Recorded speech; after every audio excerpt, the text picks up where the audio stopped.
అందరికీ నమస్కారం అండి. నేను మీ ఉమామహేశ్వరిని. అందరికీ నమస్కారం అండి.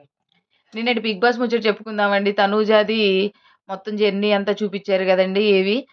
అంటే తనూజ గుడ్ ఏంటి, బ్యాడ్ ఏంటి అన్నీ క్లియర్‌గా బానే చెప్పారు.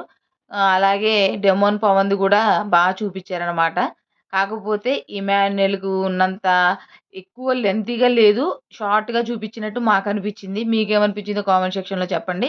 అలాగే ఇమాన్యుయల్ అందరితోటి ఉండేవాడు. ఇమాన్యుయల్ దాంట్లో అయితే అందరూ ఉన్నారనమాట. తనూజ దాంట్లో కళ్యాణ్ బాగా ఎక్కువగా ఉన్నాడు. అలాగే డెమోన్ దాంట్లో అయితే రీతూదే ఎక్కువ పోర్షన్ అంతా రీతూదే ఎక్కువగా ఉంది. అలాగే కళ్యాణ్‌దే తనూజ దాంట్లో ఎక్కువుందనమాట. నాకనిపిచ్చిందండి. మరి మీకేమనిపిచ్చిందో చెప్పండి కామెంట్ సెక్షన్‌లో.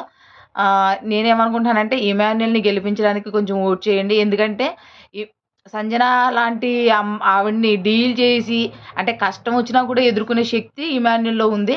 అంతేగాని ఏదైనా కష్టం ఉన్నా, ఏదైనా ఉన్నా కోప్పడిపోయి, పక్కకెళ్ళిపోయి అంటే గొడవలు పెట్టుకునే రకం కాకుండా సర్దుబాటు చేయగల తత్వం ఇమాన్యుల్‌కుంది కాబట్టి, ఇమాన్యుల్‌ని ఓట్ చేసి గెలిపించాలని కోరుకుంటున్నానండి.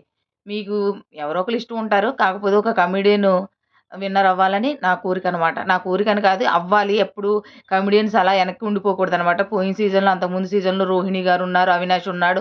వీళ్ళెవ్వరూ అవ్వలేకపోయారు. కనీసం ఇమాన్యుల్‌నైనా విన్నర్‌ని చేస్తారని నేననుకుంటున్నానండి. ఓట్ చేయండి ప్లీజ్. ఉంటానండి.